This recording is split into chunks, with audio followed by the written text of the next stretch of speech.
রাজধানীর এভারকেয়ার হাসপাতালে চিকিৎসাধীন বিএনপির চেয়ারপারসন বেগম খালেদা জিয়ার শারীরিক অবস্থার খোঁজ নিয়েছেন প্রধান উপদেষ্টা ডক্টর ইউনূস।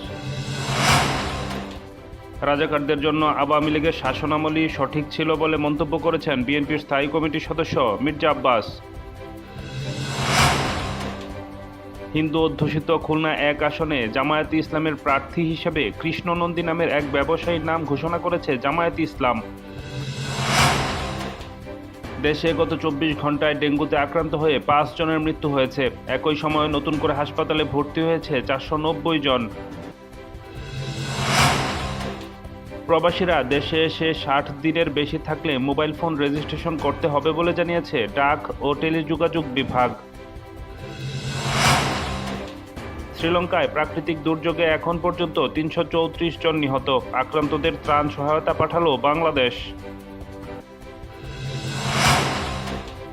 দেশের বাজারে নতুন নকশার ৫০০ টাকার নোট আসছে কাল। বাংলাদেশ ব্যাংক এক সংবাদ বিজ্ঞপ্তিতে তথ্য জানিয়েছে। কুমিল্লার হোমনা উপজেলা সহকারী কমিশনারের গাড়ির চাকায় পিষ্ট হয়ে ফাইজা আক্তার নামের এক শিশু নিহত। যুদ্ধের বিভীষিকা, টানা ২ বছরের সংঘাত, মৃত্যু আর সর্বনাশের মাঝে গাজায় একসঙ্গে ৩৪ দম্পতির গণবিয়ে।